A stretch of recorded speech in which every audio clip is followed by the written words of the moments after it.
की त्या संदर्भासाठी क्लास लावला होता ज्या कारणासाठी, ते सगळ्यात जास्त 100% सक्सेस झालेलं आहे माझ्यासाठी. की माझ्या ईमेल्स आणि ह्या गोष्टी मी आज 15-15 ओळीच्या ईमेल्स अशा सहज लिहू शकतो. आणि तुमच्यामुळे मला की मला त्याचा खूप फायदा झाला.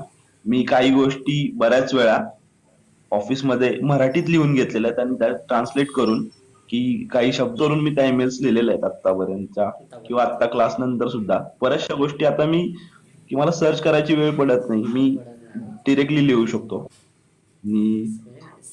शेवटी काय, घोड्याला पाण्याजवळ न्यायचं काम आपलं आहे, पाणी प्यायचं की नाही ते काम त्याचं आहे. बरोबर आहे. त्यामुळे तुम्ही शिकवता त्यात नो डाऊट तुम्ही खूप चांगल्या प्रकारे शिकवलेलं आहे, की तुम्ही शेवटी एक रुरल आहेच त्या बाबतीत.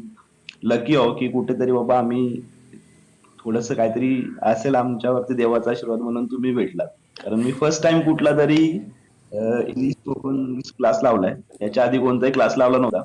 आणि एवढीच मेहनत जर आमच्या शिक्षकांनी घेतली असती तर 35 पेक्षा जास्त मार्क पाडले असते प्रत्येक वेळी इंग्लिशमध्ये. ना की आम्ही पास होण्यापुरतं हे केलं.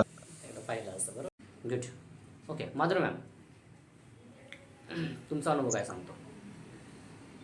Yes, sir. This class is very helpful for me.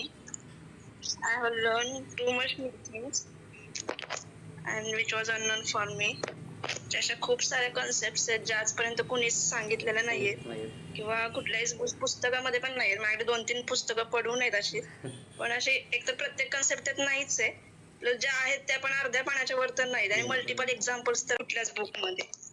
आणि त्यामुळे असं काही कुठून फायदा. आणि ज्यांच्याकडून इंग्लिश क्लास तर कधी केलेला नाहीये मी स्पीकिंगचा कुठलाच, पण ज्यांनी केलाय त्यांच्याकडून पण फार काही पॉझिटिव्ह एक्सपिरियन्स त्यांचा स्वतःचा पण नाही आणि काही दिसून पण आलेलं नाहीये तसं, की तेवढा फायदा त्यांना होतोय ते क्लासेस करून. त्यामुळे इथे तर भरपूर सारा फायदा झालाय. म्हणजे आता कॉन्फिडन्स अजून पण तेवढा नाही. आता पुन्हा इंटरव्ह्यूज वगैरे चालू केलं तर पहिल्यापेक्षा खूप जास्त फरक पडलाय बऱ्याचशा गोष्टींमध्ये. समोर जेव्हा आपण एखाद्या समोर बसतो तेव्हा खूप जास्त फरक पडलाय आता आधीपेक्षा. तर त्याचा नक्कीच फायदा होईल. तसं तुम्ही खूप छान शिकवलंय. तुमच्या पुढच्या सगळ्या बॅचेस साठी खूप शुभेच्छा आणि अशा भरपूर बॅचेस तुमच्या होत राहत पुढे. थँक्यू. तुम्हाला इंग्लिश मध्येच बोललं पाहिजे, कारण जोपर्यंत तुमची ओळख होत नाही तोपर्यंत आपण कुणाला चेक करू शकत नाही की हा माणूस नेमकी कुठला आहे.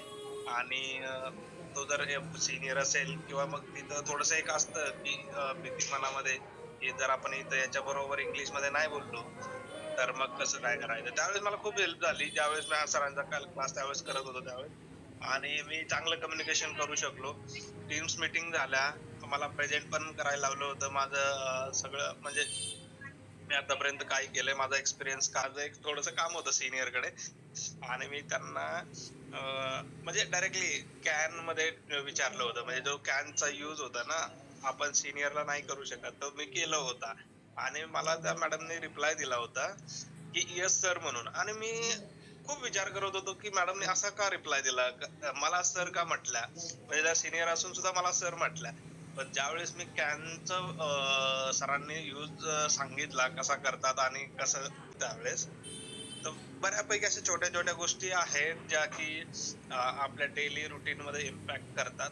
आपण आपल्याला माहित नसतं की आपण करतोय, आपल्याला वाटतं बरोबर आहे, पण ते नसतं बरोबर. म्हणजे कॅनचं जसं माझ्या बाबतीत झालं तसंच प्रत्येकाकडनं थोड्या थोड्या मिस्टेक होत असतात.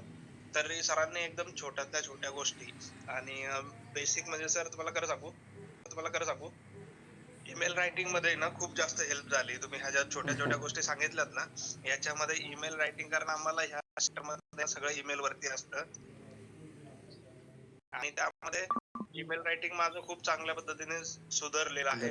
Very nice. आणि आता मला काही प्रॉब्लेम येत नाहीये ईमेल रायटिंग करताना, मला कुठलाच प्रॉब्लेम येत नाही. Very nice.